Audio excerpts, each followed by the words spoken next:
Oh, so much for a quiet entrance. The water got the better of me. But what is up, everybody? It's your girl who's slowly dying, Nico the Odd, and this is once again the letter. And I got water on my lenses, but that's fine. They'll be clean in a second. But anyway, like I was trying to say, we are in the midst of Mariana's grandiose finale. I think we're getting close to the end of hers. We just had a little bit of a run-in with a certain somebody that happens to be a cop, and we gave him some information. So let's see where we go from here. Mumbling a sleepy thanks, I doze off on the spot, face pressed to the counter. Already I dread the pain I'll have for sleeping in such a position. But when you gotta go, you gotta go. Oh, straight into the nightmares, huh? Alright. Oh, Marianne! How long have you been standing there, dearie? Come join us, Marianne. We won't bite. Unless you ask, that is. Not that I can get much sleep to begin with.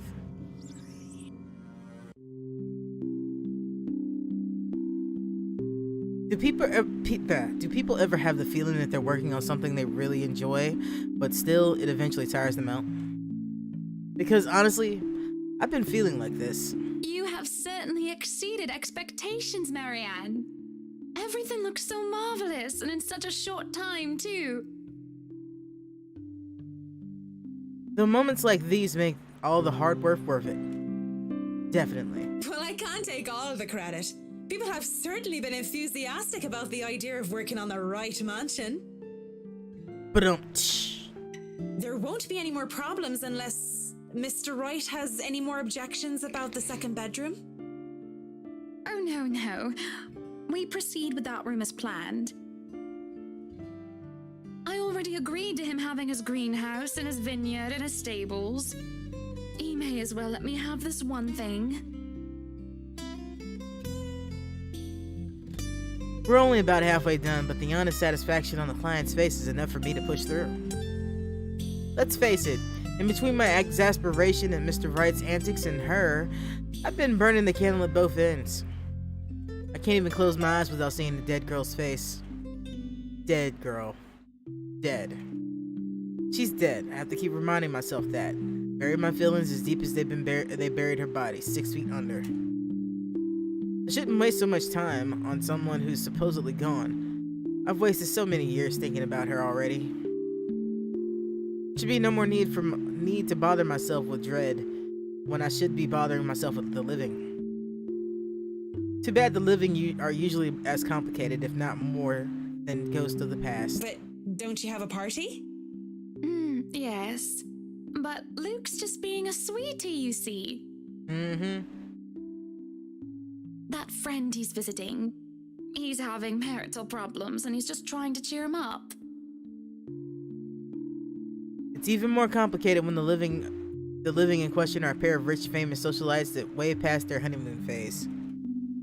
And I've been somehow roped into being a relationship counselor. They've been married for a long time and they've hit how do they say it? A rough patch. His wife has a drinking problem and can be very neglectful. The poor thing really does his best to be a good husband. But it's never enough for her. Sometimes I think it's the years. Maybe it's been so long that they've lost that romantic spark. What do you think? If I'm going to be completely honest, I need to ask. This is about you and Mr. Wright, isn't it? If you're just now catching and you're wondering why it didn't ask me a question right there, it's because I already got asked a question in her scenario and that's what I chose. This is the answer I gave. It's kind of neat to see it from both ends. Suppose it is. What would you tell me?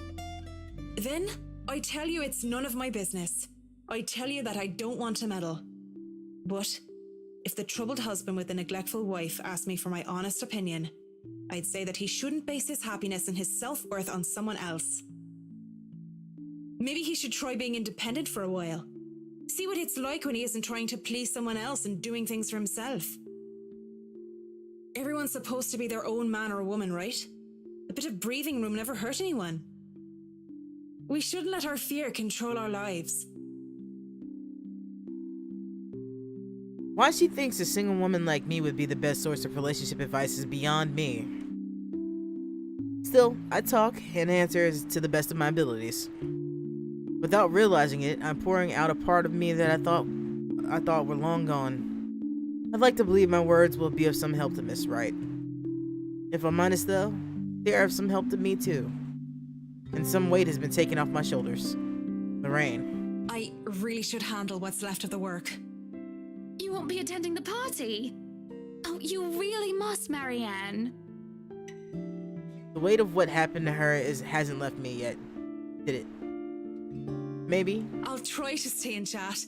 Maybe grab a few bites and a drink, but I can't be around for the entirety of the event. My apologies. Busy, busy, busy. You must stay a while. I'd love for you to meet some of my friends, and they're ever so excited to meet you. You need to say hello to the Lees at least. Oh, nobody's gonna be happy the Lees show up. Trust me on that. If it wasn't for them, I'd never even heard of you. Maybe it's about time I changed that. We'll see. So, if I can be excused? Certainly. You'll have to excuse me as well. I must attend to the party before any early birds arrive. Because, believe me, they will throw a fuss if things aren't ready, even when they're not supposed to be here until an hour later. Though I shouldn't dwell on the dead, I shouldn't just callously forget them too. Saying that I have work left to do is an easy enough excuse to make. I know how other people see me. They see someone obsessed with her craft, that she was so easily miss things like a party for it. Outside the parlor, people hurry about here and there in preparation for the Wright's grand housewarming party. None spare me a glance as I slip past them, each working on their appointed roles and not daring to slack off while they work for what is probably the most powerful couple in Luxmore. I make it into the kitchen with ease, the wine cellar being my final destination. But when's a great task ever simple? Probably never. And this is a great task, isn't it? My greatest one yet, and worthy of being called a quest. I'm not acting as Marianne McCullough, the professional interior designer, when I choose to lie about being too busy for a party. I'm Marianne McCullough, the lawful neutral cleric with 9 points of wisdom and 8 points in charisma.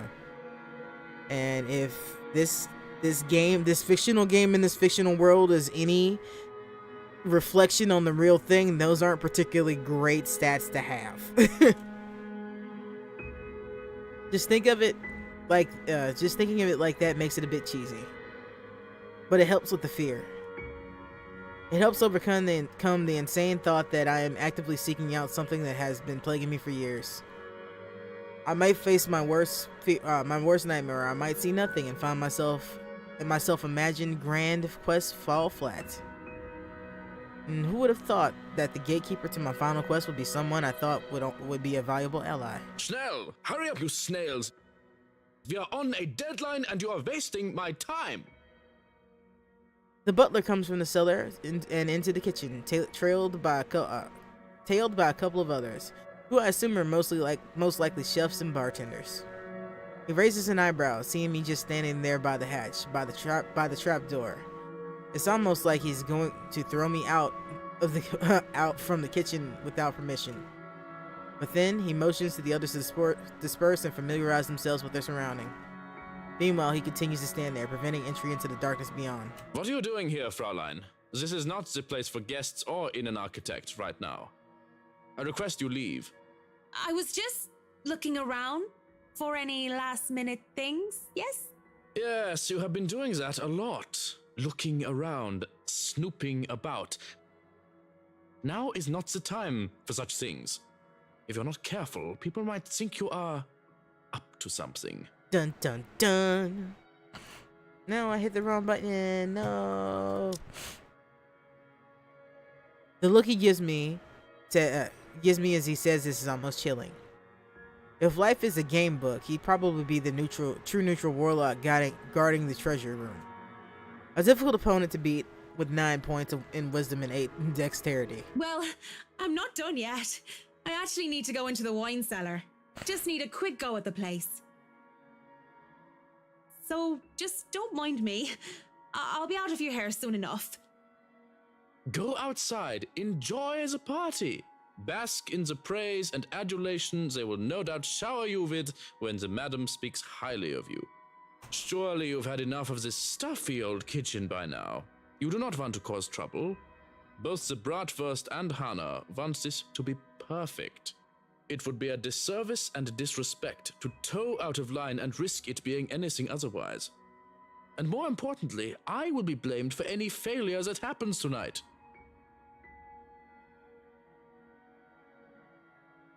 His intervention almost turns me away. Maybe this is a sign I'm not meant to seek Lorraine out. But Please, I just lost something the last time I was down there. It's really important. 15 minutes. 9, 10 minutes. Any longer and I'll pull you out of there myself. The bratwurst will be furious if he thinks anyone is touching his precious wine without his permission. Thank you. This seriously means a lot. yes, thank you, Hansi. He steps aside begrudgingly. At this point, it looks like there's no turning back. The cellar greets me ominously as I descend. The space feels smaller, with a lot more bottles lining the wall compared to before, and knowing what it might be waiting for me here makes things worse. I almost hope, in a morbid and twisted sense, that Lorraine would just be standing there, waiting for me.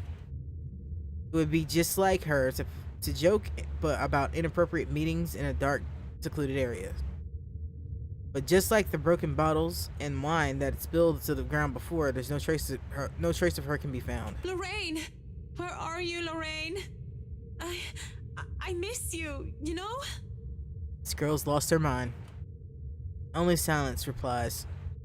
Funny that when you want to find something, that's the time when you can't.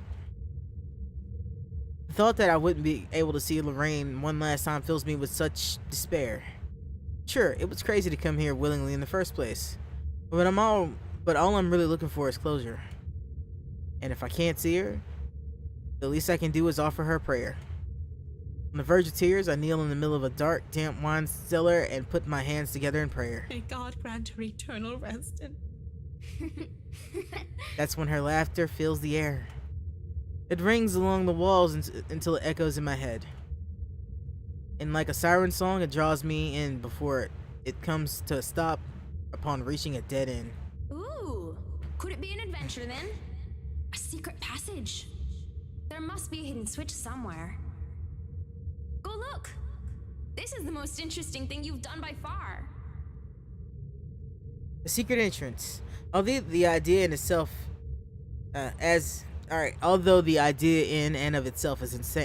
inane, only makes the entire endeavor more perilous. But I need to find a way to open it. Already, I'm running my hands against the wall in order to find some sort of hidden switch. It didn't give when I tried to push it open before, and I doubt that it would have changed anytime soon. But if there is a door, there's always a way to open it.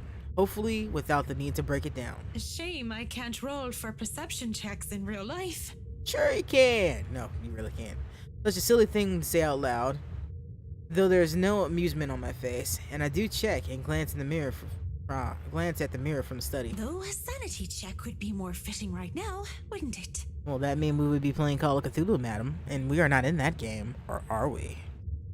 I mean, how long have I been down here searching for a switch for a hidden door? In order to find a dead girl, no less.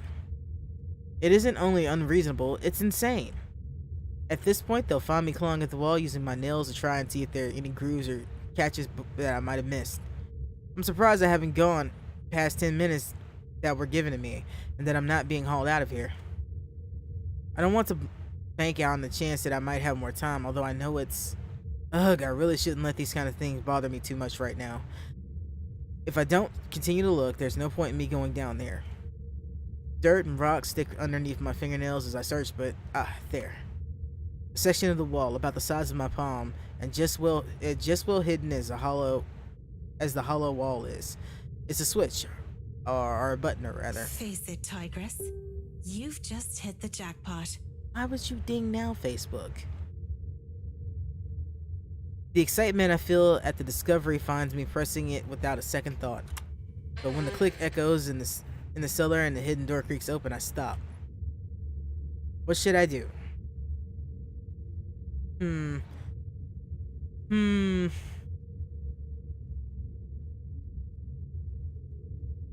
That's a good question. What do I want to do?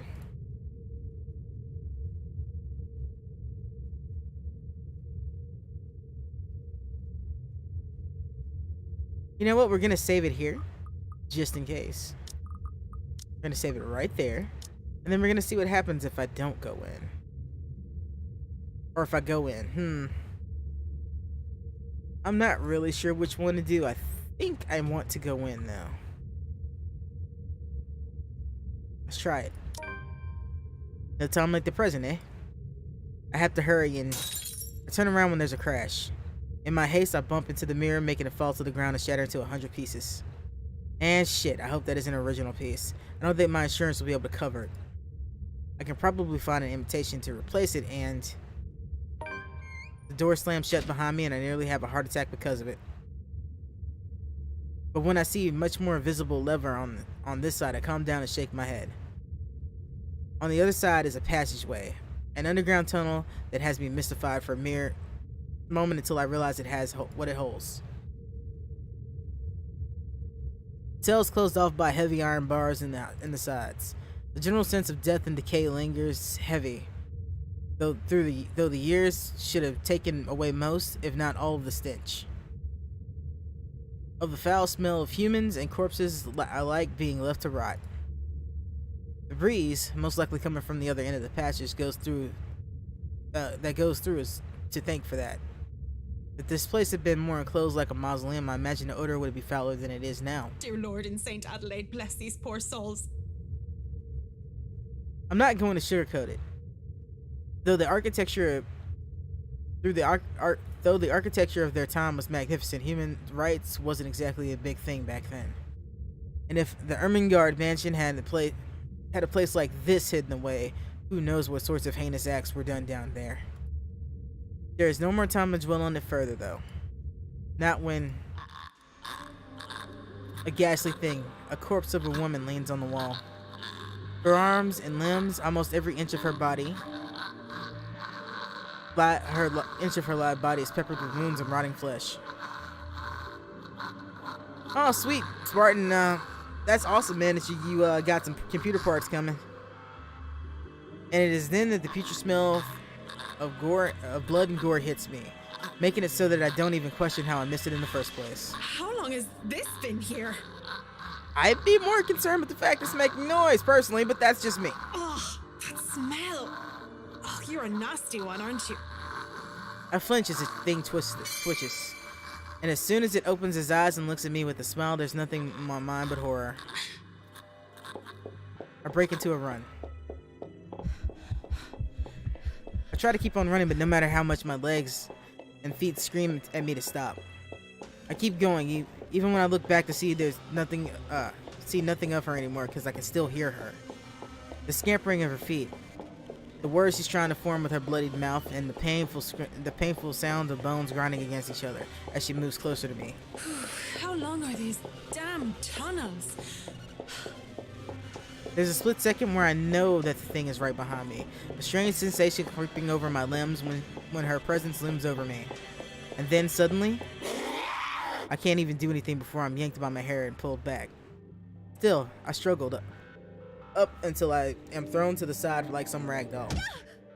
I hit the ground on my side, and the musty smell of old hay reaches me, my only indication that I'm still alive. Please don't hurt me. My body hurts and I keep my eyes shut tight, afraid of what might happen next. What's wrong, Marianne? Are you really afraid of little old me? There's a flash of hope. She can help me. She could save me from that thing. But as I see her smile, the same one that thing have. Yeah, that's a typo. I know that this isn't Lorraine. I'm a fool to think so in the first place. I never should have could have been her to begin with. The real Lorraine is dead. She looms over me, backs me further into the cell that I was thrown in. What are you?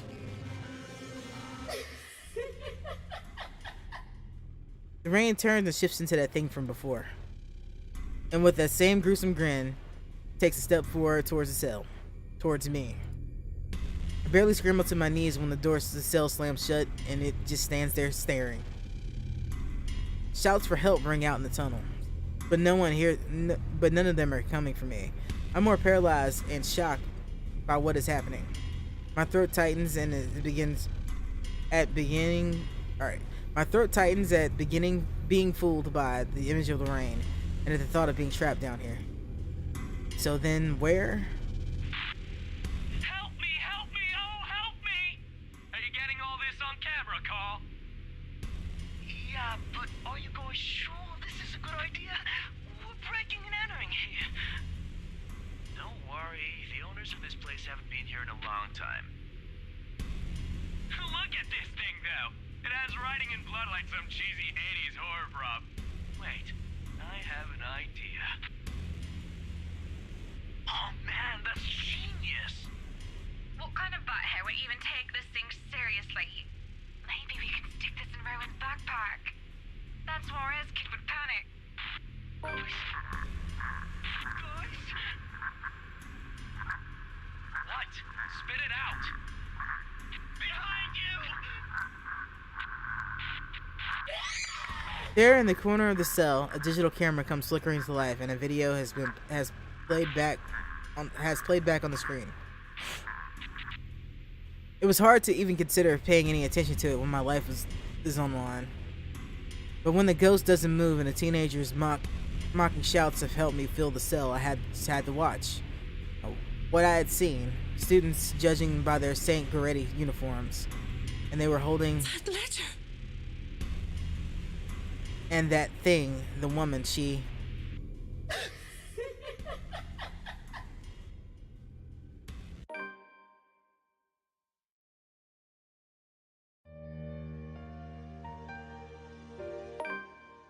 Now, before I begin into Rebecca's storyline, I have to see if I actually kept her alive or not. Alright, so where is my branching tree for last chapter? Right now, he's alive. She dead or alive? Okay, she is still alive. We are golden. I chose correctly. She's trapped, but she's still alive. And we know something else about the story now.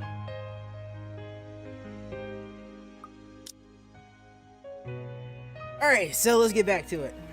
This is how it begins, or so they say. With a gentle wind drifting through the wide open windows, muffled laughter and footsteps fading behind empty halls, and the light kiss of afternoon sun. Soon there will be a call, a crossing of thresholds into the unknown. Maybe we're off to some grand adventure, or diving into another gripping mystery. One can't really tell. For all I know, a hero might even come and sweep me off my feet, if I'm lucky. That's not exactly a bad thing when you think about it. But this is far from one, isn't it? A riveting tale, that is. The mild breeze, the faint murmurs, the warm rays painting every nook and cranny a fiery hue. They are all as real as they can get. As much as I want to write a little tale out of it, I'm far from someone who can. Fleeting fancies, that's what these are. Merely passing through to occupy an idle mind, while waiting for another busy work day to end. Then again, maybe in another life, I am one? Who knows? But at present, what I have and what I've chosen to be, well... I won't last years here if I find teaching rowdy adolescents a tedious job, will I? Admittedly, the whole affair isn't exactly as grand or exciting as I imagined it as a child. If I weren't so stubborn and too passionate about the whole idea, I probably would have quit a long time ago. That's how I feel about teaching. But it's always the kids that make it worthwhile, isn't it? As if in agreement, as soon as my pen slides into a neat circle against the papers, I'm grading for the final bell ring. Like a dam that is open, students begin to piling out into the hallway soon after. For a short minute, I let the noise fill my ears, let my mind wander to a place far removed from all the hubbub. Solitary moments like these have come few and far between lately. Even my own home hasn't been as quiet as I prefer. Though in hindsight, the entire place hasn't been the same either since Isabella moved next door. And if her fussing over a minor cold last week tells me anything, I might as well throw any idea of solitude out the nearest balcony, as long as she lives nearby. At the memory, my eyes automatically shift over to the bottle sitting on the edge of my desk. A chuckle escapes from me as I reach for it. A little ball of energy and enthusiasm. That's a big baby. Mother hen, she calls me, and then says and does the same thing right after. It's not that I'm unamused to be on the receiving end of people's worries, or I feel any sort of apprehension over her fretting. If I am to be completely honest, it's actually amusing how someone can be childlike one minute and then act like a responsible adult the next. But there's a dissonance there, both in her actions and words. Although she may not look like it, may not say anything, and may not lose her cheer, one way or another, I know these troubles have weighed down on her lately. Her face says it all. That big numpty? What the hell's a numpty? But she thinks I won't notice. She's got another thing coming for her. That's how she's always been. I do understand that part, loud and clear. It's just that I'd really rather not pass another burden on to her. Or become one myself. Aren't I supposed to be the one taking care of them? Though I guess that simply is one of those things that people eventually grow away from. Once you've all started leading different lives. Not completely different, I hope. Somehow, that thought makes me feel uneasy. Thankfully, before stranger ideas can take root in my head, a faint buzzing comes from my bag, cutting up through the rest of my thoughts. And before we go any further, let's check her relationship statuses. Ashton's is a little low, Isabella's is a little low, and we gotta get Zach up. And I guess Luke. It doesn't look like I really have to worry about the other two. The ones you don't really interact with don't really get moved up much. So these two are looking like two I won't. Well, actually, I take it back. I probably will have to mess with Hannah a bit. To move that back and go into the journal. Didn't mean to minimize that. Let us look at the profiles because we have not seen Rebecca's profile yet.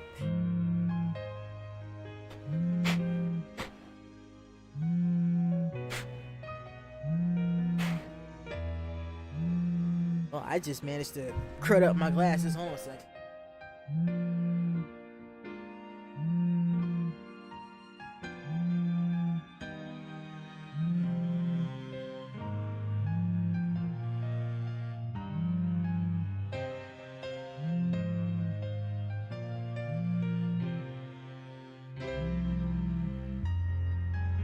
Oh, that's terrible. That's worse than it was before. Managed to get a streak of grease on.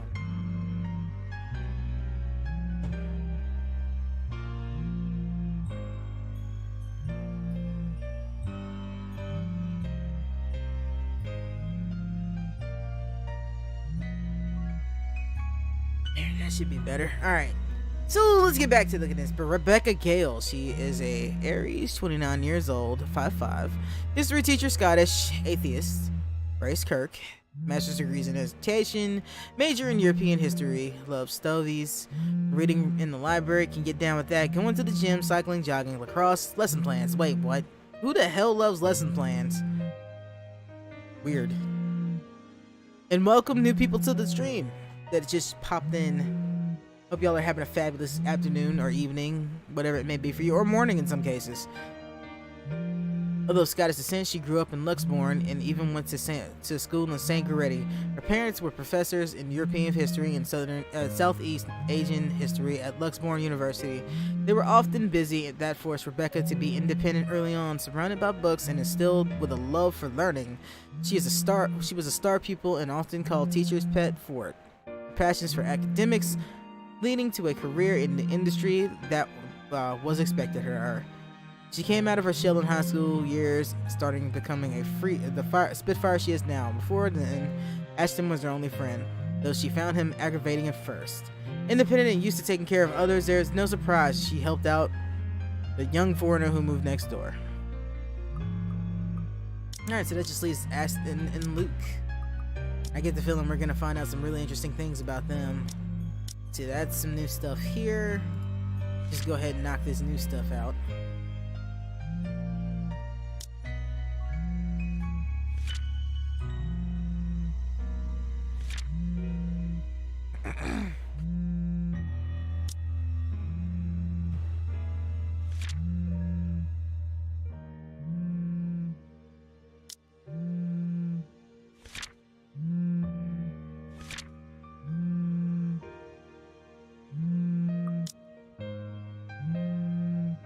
Alright, moving on. Small frowns form in my lips when the screen lights up from an unknown number flashes. For a long second, my thumb hovers over the answer button. Even the voice that responds, once I do accept the call, is totally unfamiliar. Hello? Oh, goodness. Finally, it connects. Hello? Is this Miss Gales? Rebecca Gales? Yes, speaking. Who is this? Oh, sorry.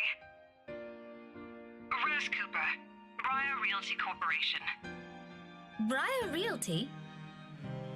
My frown deepens as I straighten it from my chair. Something in her tone, despite sounding remarkably friendly and light, doesn't quite sit well with me. The rigid pause that follows doesn't seem to ease the tension that it suddenly descended either. Miss Cooper? Yes. Things are a bit busy on my end. I apologize. I'm not certain if Isabella has mentioned anything before, but we're working together on a property at the moment, and... The Armengard Mansion, yes. She said something about that earlier. Is there a problem? This is about Isabella, actually. She wastes no time relaying everything. The details she provided are, admittedly, a bit vague, but enough for me to get the gist of what happened. It isn't the bad sort I'm expecting, though still worrying. Especially when the words panic attack and pale, looking a bit sickly, woven together once foreboding in once foreboding sentence. One foreboding sentence. Jeez. But as quickly as it surfaces, I stump down the urge to demand answers right there and then. Now isn't the proper time for useless questions. I'll find out soon enough regardless. To Miss Cooper's credit, she neither hesitates nor falters throughout. There's some sort of comfort in knowing that Isabel has someone like that to guide her, though it's not as much as I would have liked. After all, this is Isabella we're talking about. What are the chances she just said a bunch of excuses so she won't get sent home? High. Very high. Oh, she's so gonna hear it this time. You were listed as one of her emergency contacts, so I thought it'd be best you know about this. How is she? Is she doing okay?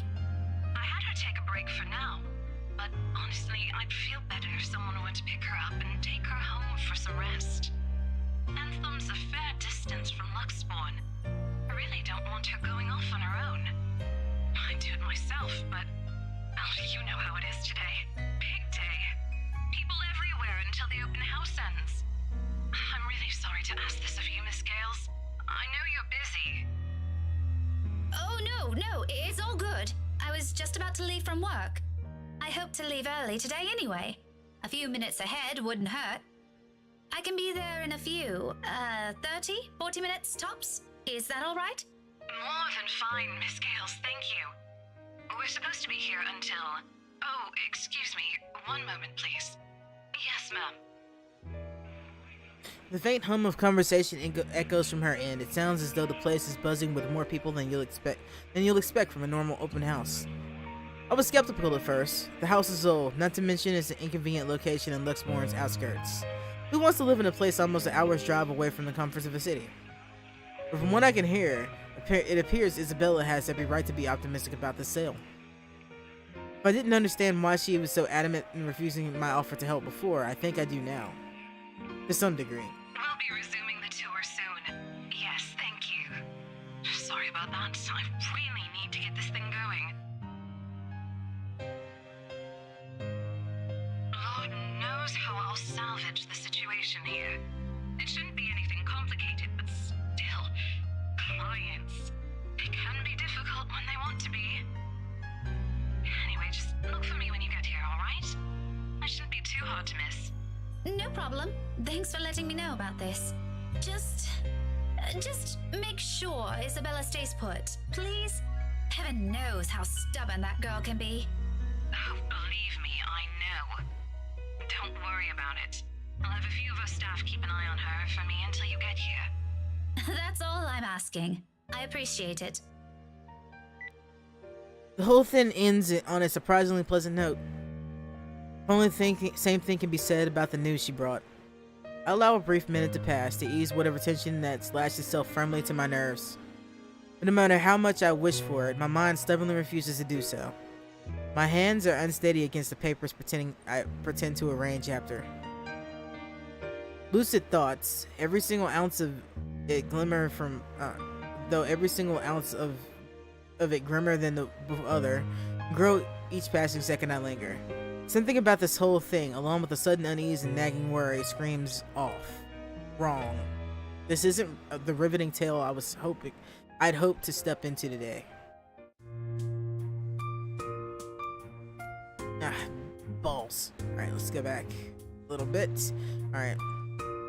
Even on a rush, getting everything in order before leaving takes nearly a good quarter hour. By the time I make it out of the classroom, the comment has already died down, dwindling to the mere echoes, dissing laughter. From the nearby rooms, melodies from a rehearsing band drifts freely into the air, filling the almost empty halls with their warm, lively tunes. Any other day, I'd stop and bask in the music and enjoy what little peace it brings. Not today, however. My steps are brisk as sure as I march to the Edward Hall exit.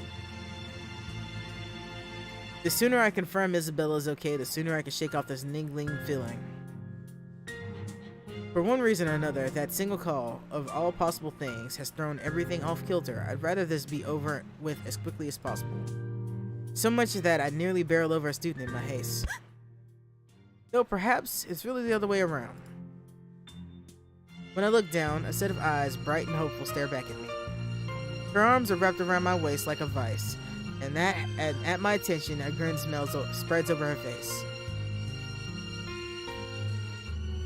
Buenas tardes, Miss Pink. I don't know why I didn't read anything right there. Hello, Kylie. You know, you aren't supposed to run into people like that. Sorry, Miss Pink. I don't know why it's not reading Kylie's lines for her. She's supposed to have a voice. She loosens her hold on me, but not a hint of guilt or regret appears on her face. If anything, it seems remarkably only to amuse her. A smile appears on my face before I can help it, matching the one on hers. Just remember not to do it again, alright? You could get hurt. You sound like my mama when she's scolding Rowan, Miss Pink. Out of curiosity. Hello, Kylie.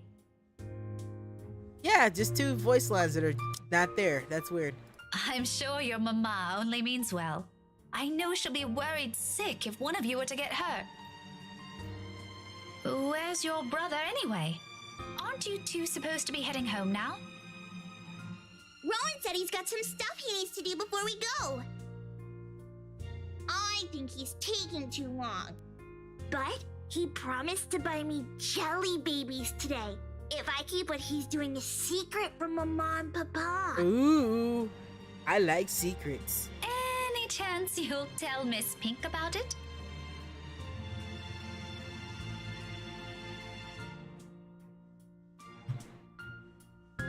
She shakes her head, both her hands going to her mouth to keep the precious secret from spilling out. I made a promise. He said it's for Tia Luke. Oh, something like a gift? Like a deal. Tio promised to take him somewhere cool when he's old enough. Rowan's gonna prove he's a grown-up. Laughter slips free from my lips. The teacher in me wants to give whoever this Tio a reprimand for bringing about this kind of behavior in children. But if both Suarez kids are so fond of him, it shouldn't be anything to worry about, yes? At any rate, they're nothing but well-behaved, both Kylie and her brother. Roman, the eldest, may have the occasional odd streak in and out of class, but their parents taught them well, and I see no reason to cast any suspicion of bad behavior on them. As long as it isn't anything dangerous, all right? It's not. Cross my heart. I don't believe the children. Bad things are happening in this game. My drawings are a lot prettier than what he's doing anyway. Tio said so. Do you want to see? I drew one earlier at class. Is that why you're here? Not really. I was gonna show it to my friend first. But since it's you, I'm sure she wouldn't mind if you see it before she does. Oh no. I can't stay right now, Kylie. Her face falls immediately after the words are out. A small part of me feels responsible for the crestfallen look, but as much as I want to stay a little longer, there's another place I need to be right now. And frankly, another child to look after. Taking both her hands, I kneel in front of her and muster the most rueful eyes smile I can give. At her age, I'm quite sure she already understands what I'm about to say before they're even out. But remarkably, she doesn't look away or pout as I'm expecting her to. I'm sorry. You know what? Rowan has a class with me on Monday around this time. Why don't you drop by again next week? After class? I'll even make sure to wait for you. It's just that I absolutely must leave now. My friend had an accident earlier, and I'm the only one she has here. What about her mama and papa? Her family lives really far from here, I'm afraid. Do you remember where Asia is? The southeast part? That's where they are. Her eyes immediately light up at my question. Just like that, I know I've earned the girl's forgiveness. Oh, just like Takako. Takako? Who the fuck's Takako? Who? My friend. She said she used to live there, only just a little higher than southeast. But she hasn't come home in a long time, so she doesn't remember much about it anymore. Melody says it's weird I talked to her, but I think she's just shy. They could be good friends too!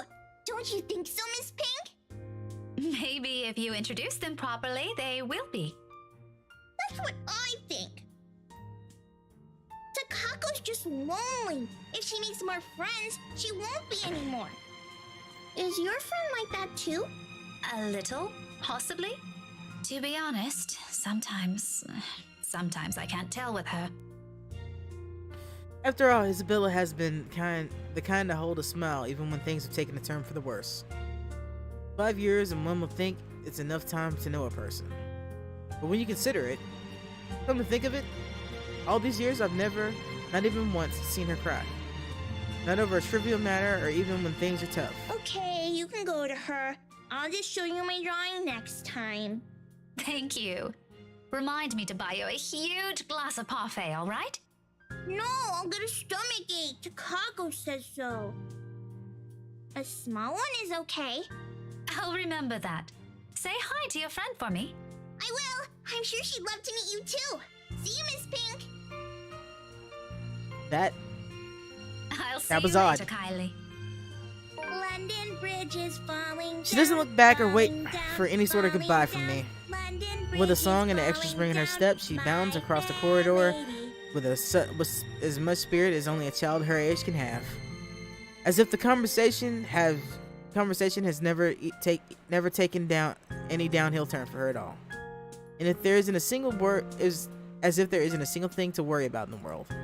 Not long after, she disappears behind a door, leaving behind strains of an old familiar rhyme lingering in the air.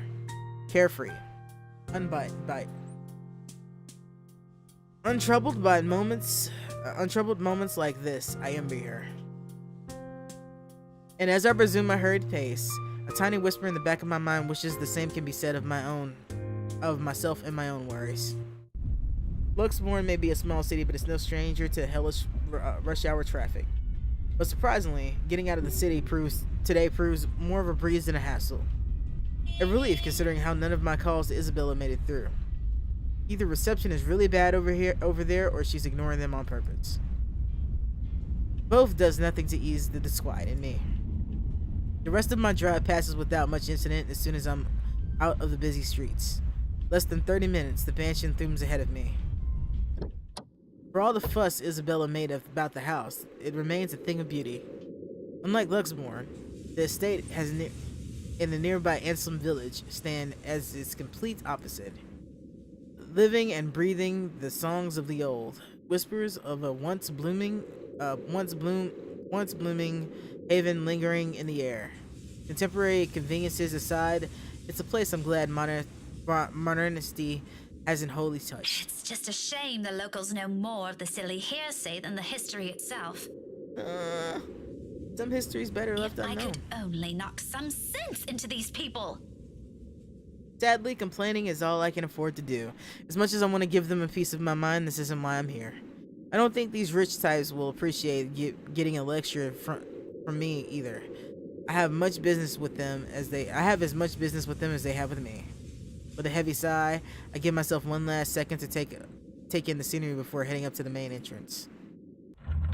Most of the guests are already heading out, though some still linger, mainly just to take photos of the house facade or its various rooms.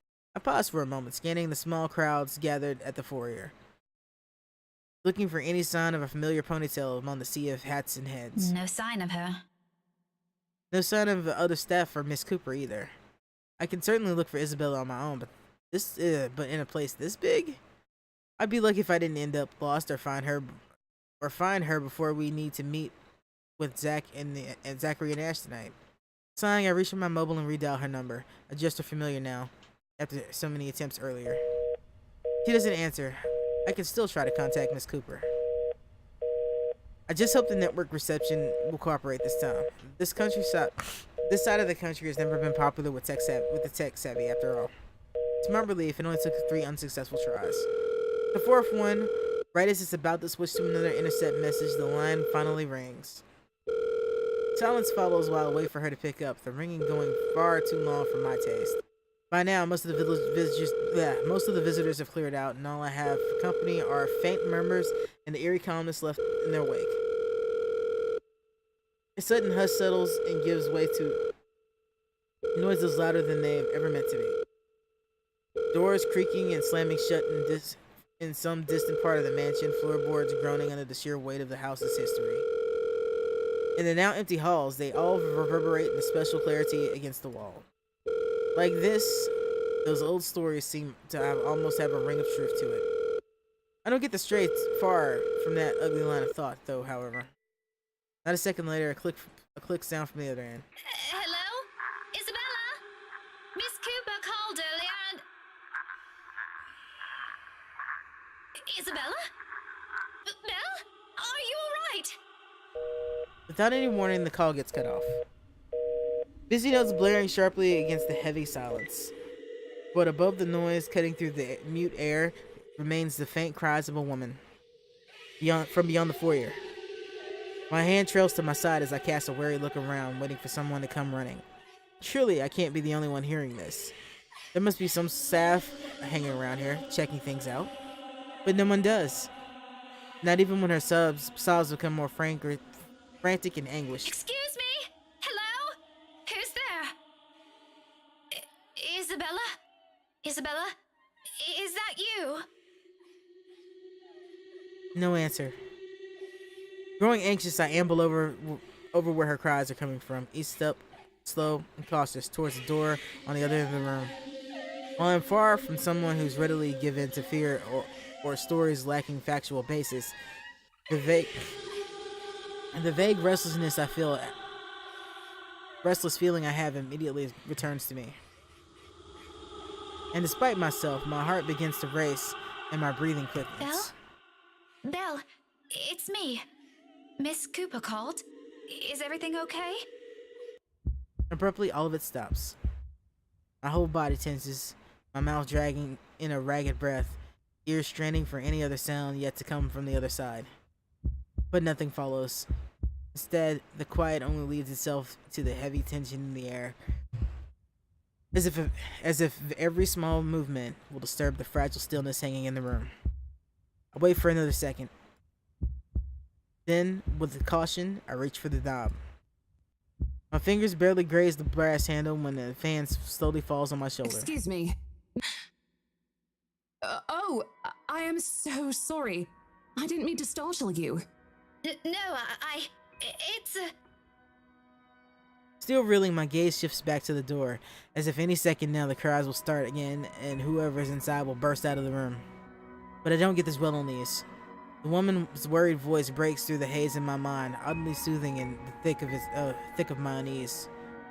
Even if the concerned look comes from a total stranger, finally being able in the company of someone else is somehow comforting. Ma'am? Are you okay? Oh, no, I'm fine. This is probably just some cold. Do you need to sit down? No need. I'm actually looking for a friend. I wave the mobile in front of her like the gesture alone explains everything. Vaguely, I note my tight grip on it and quickly slip it into my pocket before she notices. She doesn't need to know. Well, I'm not really sure if your friend would still be here. We're actually about to close the open house in a few minutes, ma'am. No worries. She's not a guest here. She works for Briar Realty. Miss Cooper called me earlier. In fact, I'm also looking for her. Recognition flashes in her eyes and her worried expression dissolves into a smile at once. It's all I need to know that I don't have to look elsewhere or venture deeper into the mansion on my own. No, her friend hasn't been murdered yet, drawly, although Miss Cooper is unfortunately not among the living anymore by any of this. In some ways, I'm not too keen on the latter right now. Oh, Miss Rebecca Gales, is it? Yes. Sorry if I'm a bit late. It's not a problem. I was busy with the open house and a few clients anyway. It's actually a good thing you came when you did. Let's see. Isabella should be here somewhere. I told her to stay put earlier. Girl never listen. Rose? Rosie? May I have a minute? There's just this one little thing before we go. Miss Cooper's head immediately snaps up to the voice. In a blink of an eye, a different kind of smile spreads on her face. A smile still friendly, even, but the kind given mainly for the sake of pleasing other people rather than making friends. Yes, ma'am. I'll be there in a few. It's an impressive thing, to say the least. That level of professionalism. Oh, and before I go any further, check it out. I got my other two icons approved today, so there we go. There they are. So that is the tier 2 and tier 3 emotes for the stream.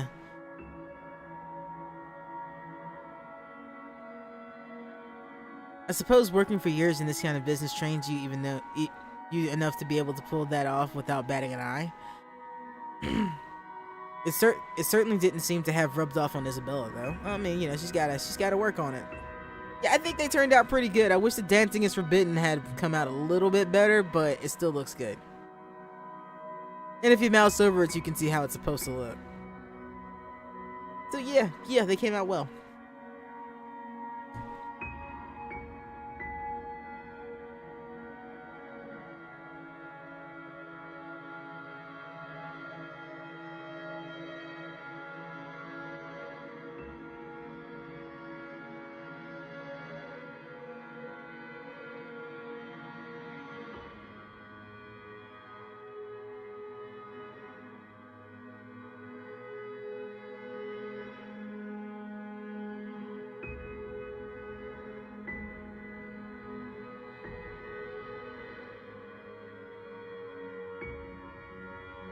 It certainly didn't seem to have worked out on Isabella, though. Sorry about that. Could you give me a second? I have to take care of this. Don't worry about it. I understand. I can wait a few more minutes. Clients, right? You won't hear anything from me. Priorities, you know? But if you want, you can stay at the parlor in the meantime. I think we have a few refreshments left. No, thank you. I'm going out with a few friends after this. Isabella's supposed to join us too. But that depends on how she's doing, of course. All right, this won't be long, I promise. She throws me an apologetic look before sauntering over to the small group gathered at the entrance. Oh shit! It skipped too much. It skipped too much. A couple or siblings, and another woman, probably their secretary. Either way, they look no different from the other guests. All three of them primly dressed, albeit in a manner significantly simpler than the others. No frills, nor extravagance of any form. But their gestures and movements alone speak volumes to their ingrained lifestyle. In their presence, I do what I can to appear inconspicuous on my side of the foyer. Maybe accepting Miss Cooper's offer would have been a much better choice than standing around awkwardly gaping at them. All while also attempting my best to not listen to their conversation. Although that one proves more difficult with how enthusiastic the blonde woman is. Her voice easily goes through the walls. Would easily go through the walls with only the five of us here. Pretty soon I find myself drawn into their talk without meaning to. Tomorrow? First thing in the morning? First thing in the morning, ma'am. The mundane talk isn't what catches my attention, however. Very well. We'll have our lawyers prepare everything as soon as possible. Let's make this whole thing easier for everyone, shall we? Just let me know if there's anything you need from me. You know how to contact me, yes? Got your mobile number saved here already. Good. It's just a matter of time then. In a brief moment, a fleeting shift from my eye. Monday for us, Marianne. Wait. Oh shit! Wait, what? Okay, do you guys see this? This shadow right here. As long as you're positive, we won't be having any problems by that time. You can count on my team. You worry too much. Let me handle those things. Do be thrilled, though. I imagine it's not every day you get projects like this, hmm? In an instant, I turn my gaze on him. I see it. Oh, I'm certain Mint's ecstatic, Buttercup. Aren't you, Marianne? You know, we could all celebrate this with a few drinks. Why don't we? In fact, there's this really excellent Irish pub I visited a few days ago. Looming. However, over his shoulder, drawn to him like a moth to fire, a dark blur. No. Shadow. I think I'll pass on that, sir. I have more important matters to attend to. Darling, your liver. You already had a glass today, and apparently a few days ago as well. How many times do we have to remind you? Doctor's orders, remember? Such a shame. You never let me do anything fun. But as I try to make sense of it, a heavy feeling descends over my whole body. It happens without warning, forcing me to close my eyes. The sensation creeps into every part of me, crawling under my skin and draining me like a little by little, crawls under my skin and draining me little by little of any strength. Before I know it, my hand is gripping the nearby door for support. Sudden nausea drowns out their voices and what little sound there is, except for all the whispers and laughter. Judging, mocking, taunting. Muffled, inaudible words bearing down on me like a death sentence. The wrap around my neck, limbs binds tightening with every syllable, every utterance. And with each draw breath I take, they drag me down slowly, almost painfully, into a bottomless abyss.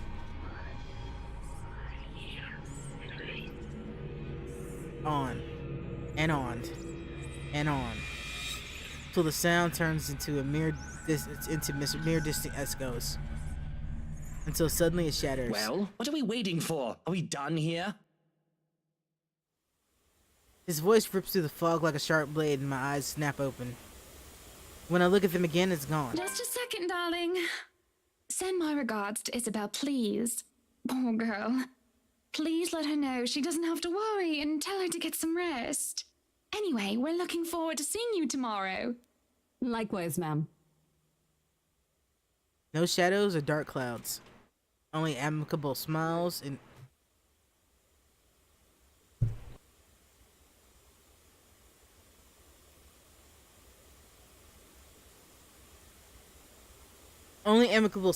cordial handshakes.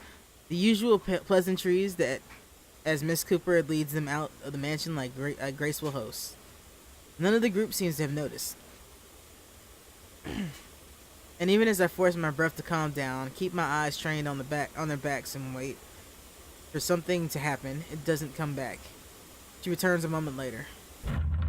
Gently, she closes the great door behind her, but there's a smile on her lips and an extra skip in her step when she walks back to me. Whatever she was discussing with the group had put her in a good mood. Even she appears to have not observed anything odd. Was I just seeing things? Glad that was over. It's been a long day. I thought for sure we're going to... hey, are you sure you're doing okay? You look a bit green. It's all good. I'm actually still recovering from a cold. Weather's been crazy lately. That must be it. The weather, this stupid cold, and the friendly mornings I've been too stubborn to listen to. As much as I hate to admit it, Isabella's right. I was and still am a little feverish when she visited me at school this morning. The medicine helped, of course, but only some. Although it's not like I can't function, it did get better after lunch, and I was able to go through my schedule like usual. Now I'm not so sure. However, I can't keep acting like there's some sort of apparition when it's anything but. I simply must have listened to too many times to Isabella last week. My fever-muddled mind has started to confuse things. This doesn't let up. I'll just need to another visit to my doctor. Plain and simple. Although I do hope it doesn't get worse. It won't get worse. I did promise to watch Zachary's film together. I know what you mean. I've been complaining to Isabel. It doesn't seem to affect her much, though. Must be because she grew up in the tropics. Anyway, shall we? She's probably hanging out with the rest of the catering staff. Oh, I wouldn't be surprised she's there. She eats like 10 hungry men when she isn't feeling well. Lead the way. With a small nudge, she gestures for me to follow. I do so without much thought, finally putting everything in the back of my mind. The entire visit took a whole 24 minutes, and my trip to the mansion, as it turns out, was useless. It was a useless endeavor in itself.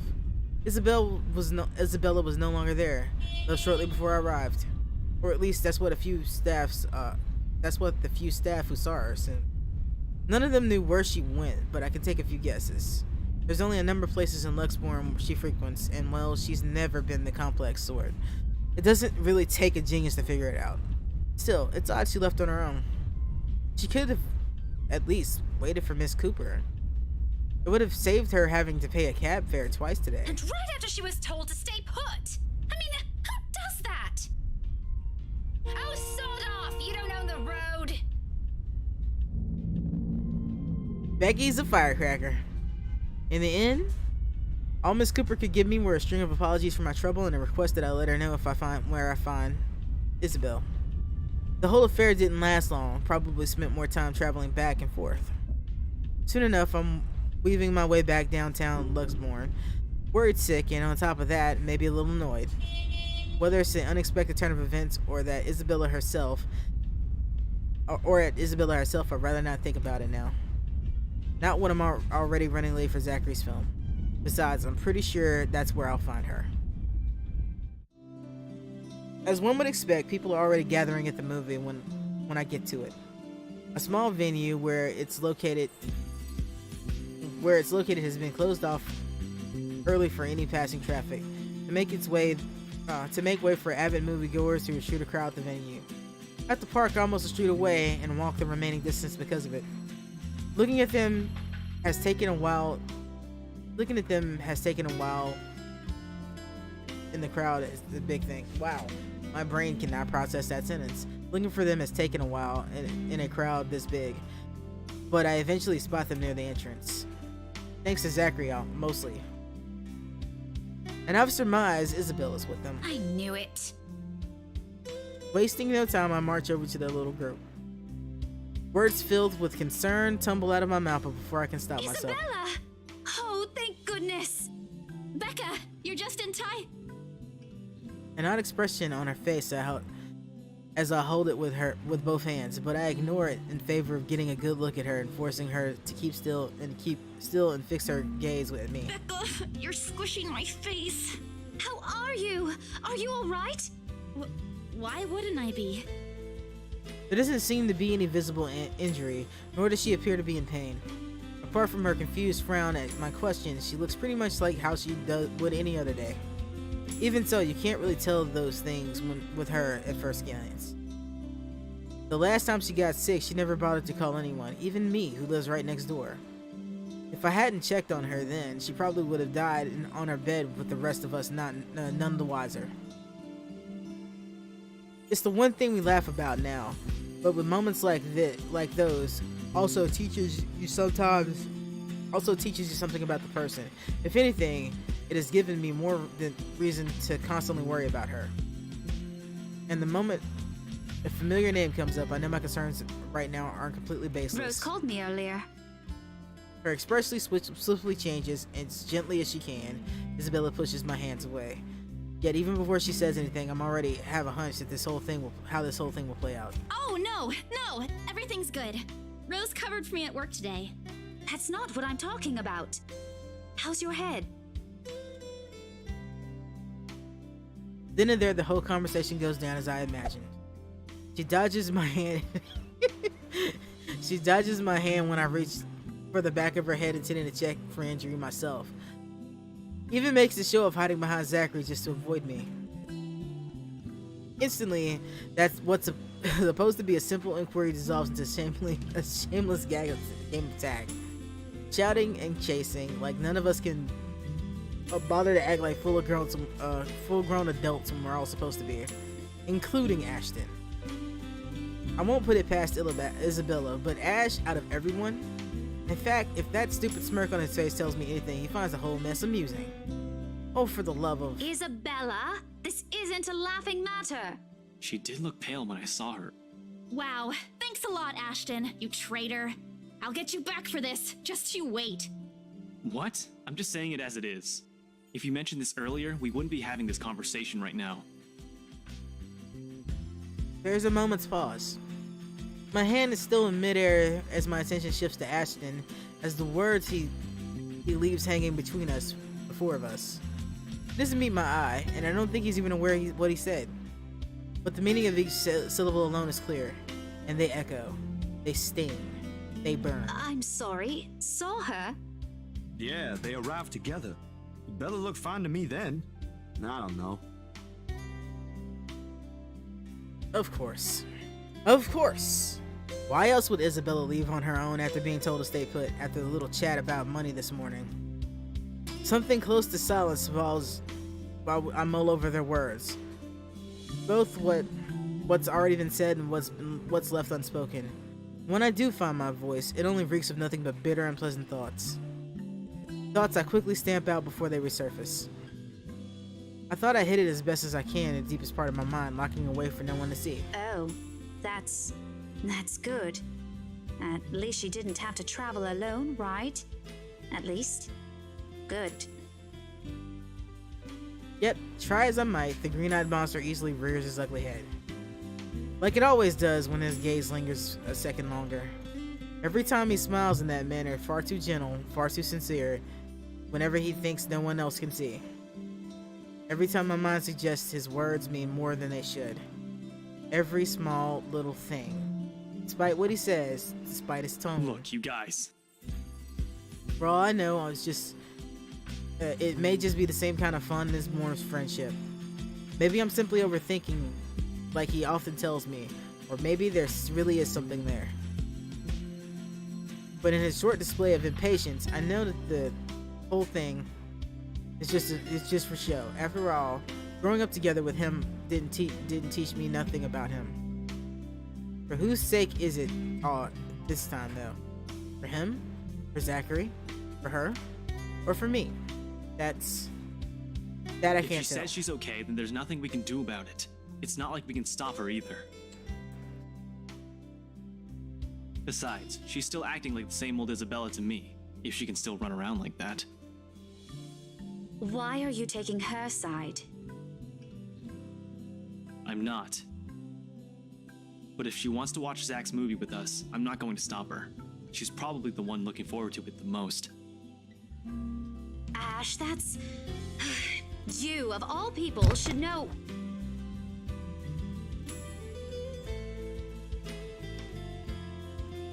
Tell you what, if I notice something amiss with her, I'll take her to the nearest hospital myself. Is that good enough for you? No, but I guess it'll have to do. My mouth opens and snaps shut almost as quickly, forming a thin line, a thin, hard line instead. I can't respond, not because there's nothing to say. On the contrary, there's plenty. So many things I could use as reason to get him to agree. But because he speaks with much certainty, with much assurance, it feels like there isn't even a choice.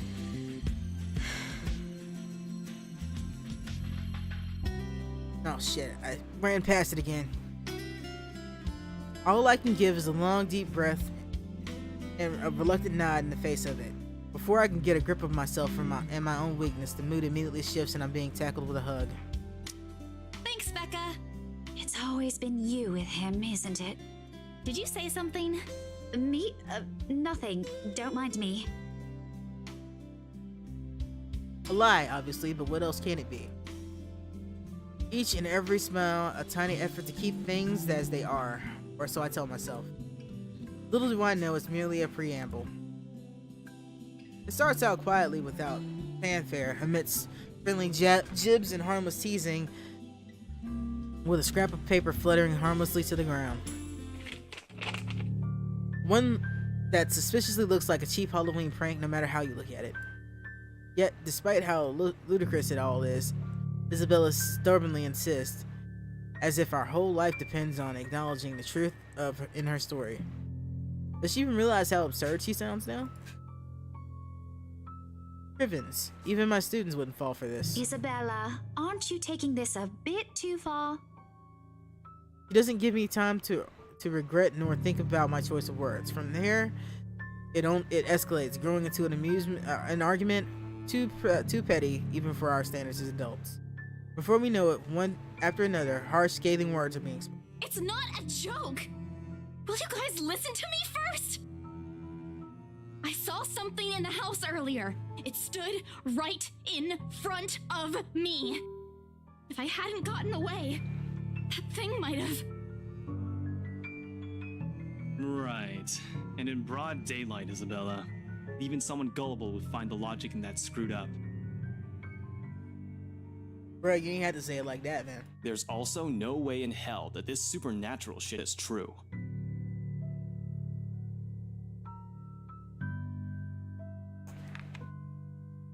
But it's real! What do you think I saw? A hallucination? A delusion? Didn't you say you fell down some stairs? So maybe Rebecca's right. It happened after, when I was trying to get away. I almost got stuck in the same room with that thing. We're all in danger. I thought you were my friends. Why don't you believe me? But someone has to be patient in all this, and however much my own has already been frayed earlier, there's no one else. Who else can deal with someone selfishly acting like a kid? Like every other time, it has to be me. And you know that. But this thing and that thing has got nothing to do with the other. When Rose called earlier, I thought she's just exaggerating. But based on what I'm seeing right now, maybe it's better if we really postpone this for now. Don't bother. Just like that, she cuts us off. Slams the door right in our faces while my own temper flares before I can stop it. Although it falters briefly after the hard expression on her, when she snatches the blasted paper from Ashton and holds on to it. Regardless how upset she appears, sour expression and balled fist, throwing a tantrum simply is unacceptable. For a grown woman at that. Words form at the tip of my tongue already. Before I can open my mouth and let it out, Her feelings and mistakes be damned, Zachary raises a voice of his own. Guys!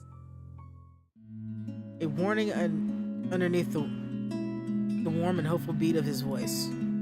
We all stop and look at him. Even my own anger subsides a little at his tone. Why don't we all calm down first? I'm sure Isabella has her reasons too. No need to be hard on her. And hey, ain't this supposed to be a happy get-together?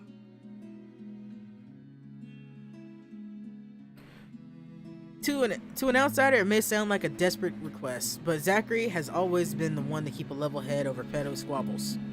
This time's no different. He knows what to say, and when he lets it fall, they only ring sharp and true. We haven't seen each other for months. I'd really love to know what y'all have been up to. I only ever get to talk to Bella over chat.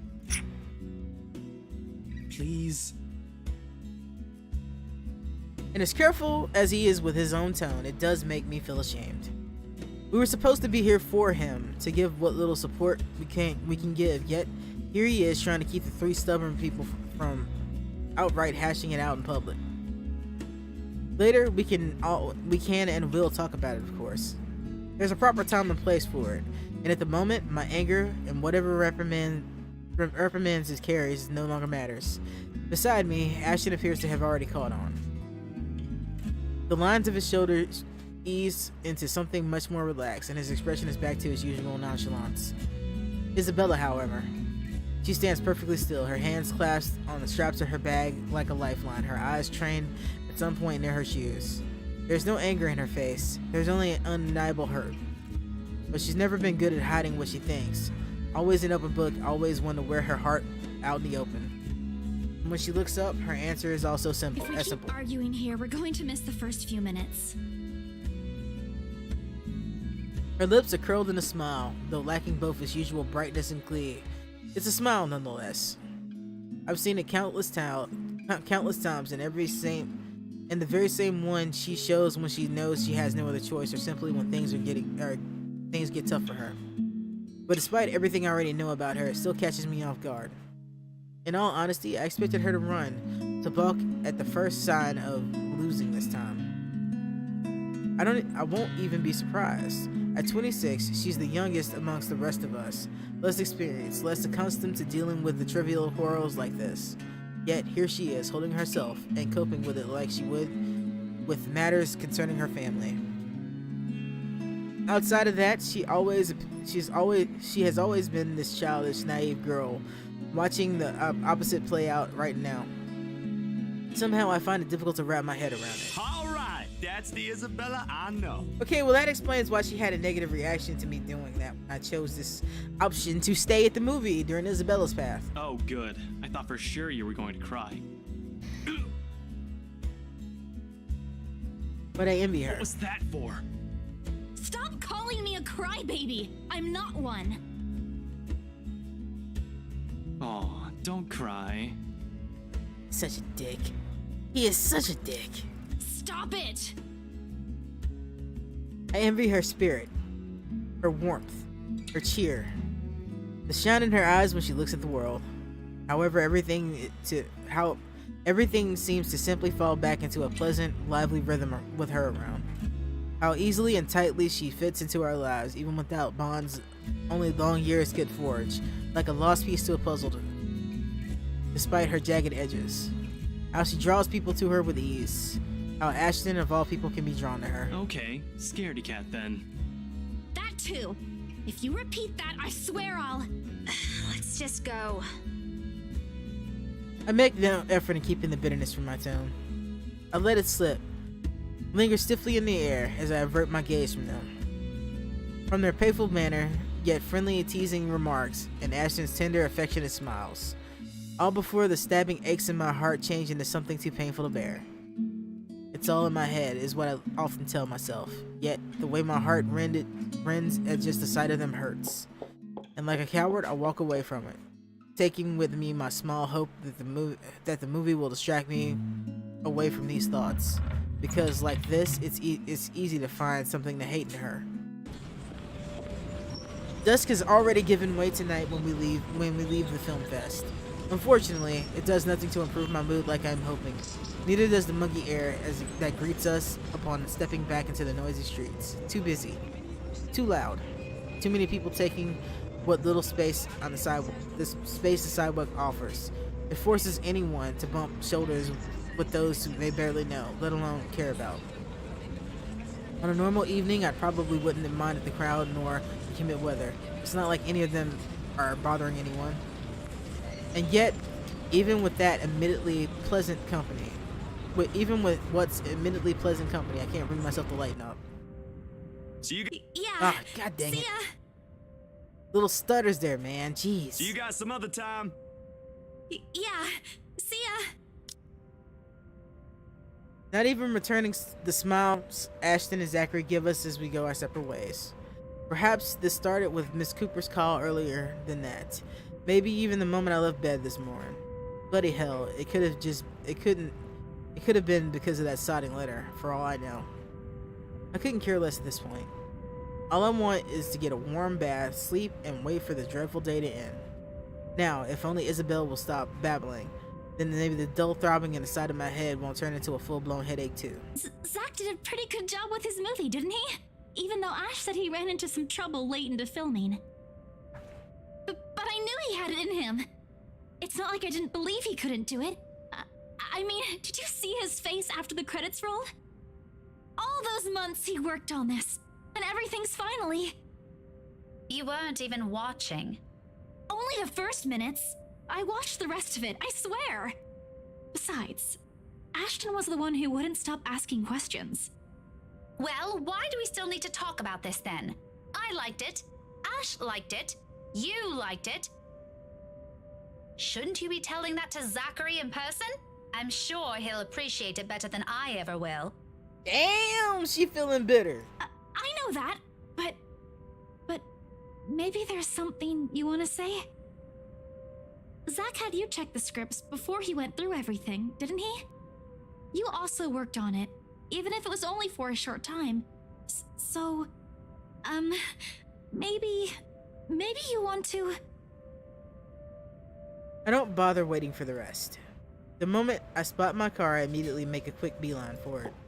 Knowing her, this is merely another attempt to start conversation, so we'll just have something to fill the dead air to replace the strained atmosphere we somehow walked into. One thing, the very thing I'm not too keen on dealing with at the present. Behind me, Isabella also changes her pace to mine, her soft strides growing brisk and uneven in order to catch up. A small part of me half expects she'll suddenly trip. She's not the clumsy sort, but there's definitely times when she can be the least coordinated person on the planet. Becca, hey! Oh no. Wait for me! And people wonder why I worry. They're not really completely unfounded. Once you've already grown familiar with her habits. Though right now, this is also the very end of the list of things I want to think about. Sometimes it does become overbearing. Even her voice as she calls after me sounds nothing more than background noise to my ears now. Rebecca, slow down, will you? Your car's not going to leave without us. The sooner we get on the road, the earlier we can get home. It's Friday, in case you didn't notice. I know what day it is, but the traffic's not going to magically disappear, even if we go there right now. I don't want to hear that from you. Didn't you used to complain how horrendous the traffic is back home for you? Yeah? But that doesn't have anything to do with this, Becca. Okay. What do you want to do then? Wait it out? Walk? I just want to go home, Isabella. If you want to stay out here longer, I won't stop you. But leave me out of it. I'm not up for any other foolish excursions tonight.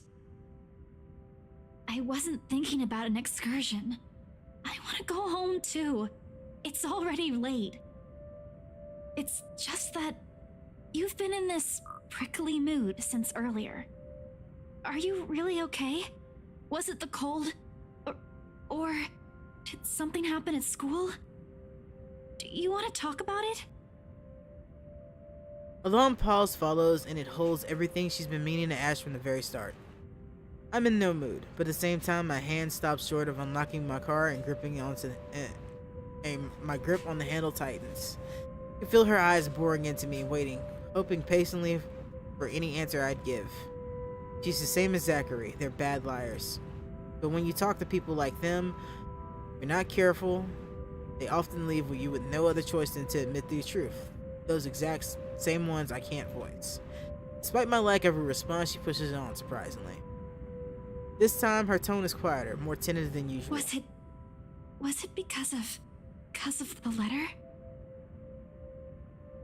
It's a well-meaning question, much like the rest of this talk, yet somehow she says it the way there's something in the way she says it irks me. If it is, I'm really sorry. I didn't mean to cause a scene. I did see something in the mansion, though. I wasn't lying about that. Wherever she wants to take this, I no longer want to hear a word of it. Not this minute. Preferably never. Especially when there are already millions of other things buzzing and prodding inside my head. Sometimes my patience can only be tried for so long. I'm not gonna be short with her. I don't want Becca to make mistakes, so I'm not gonna be short with her. It's cold caught up with me. And during the open house, even if there were a lot of people around, there were weird things happening. I don't know if there was anyone else who noticed, but I heard things. I'm sure it wasn't because I fell down the stairs. Even before that, in the attic, Isabella. Yeah? A pause. Though I don't let it last, only to give myself a small window to breathe before I lay down the words between us and with as much restraint my patience allows, which is not much after everything. I can only hope Isabella will simply take them as they are. She can be stubborn as a mule when she wants to be. This kind of conversation tonight. Look, it's been a long day. I think this cold also caught up with me, and I'm really exhausted. Can we talk about this some other time? She blinks. Although disappointment flashes momentarily in her face, she gives me a curt nod. A relief for me, perhaps the first time I've genuinely feel it today. As unpleasant as this day has been, seeing something go the way I've anticipated takes the edge out of it. Even if lying through my teeth had to go with it. Oh, all right. You should have just said so. I told you should have taken a full week off. Were you able to get the meds I brought you, though? Do you need anything? I could drop by the pharmacy for you. Yeah, no need to fuss. A good night's sleep is all I need. I've been busy the whole day. You know, chasing in behind you because you fell down the stairs, and nobody said anything to me about you falling down the stairs, and then I show up and you weren't there. I guess I should have listened to you and taken it easy. But we have exams to prepare for. It's one or the other, you know? I knew it! Here I thought you were just upset about something. Even Ash looked a little bit worried about you. It's fine. Let's just head home, okay? I'll make it up to you next time. Call me out to lunch or wherever, just... not right now. Okay, but should you be driving? If you want, I can call a taxi for us. You'll hate paying the extra fees, but you'll be able to get some rest on the way home. No, don't call a cab. I can manage driving at least. Just get in the car so we can be on our way. I'm already opening the door and climbing into the seat before she can protest. With no other choice, she follows me inside shortly, albeit with a bit of reluctance. The guilt from this will eat at me later, but for now, these little falsehoods of mine are to bear and hide under. For now, this is the better choice. Better than pretending she doesn't exist or giving her vague answers. Certainly better than the harsh words outright lashing out at her. I can find little comfort in that.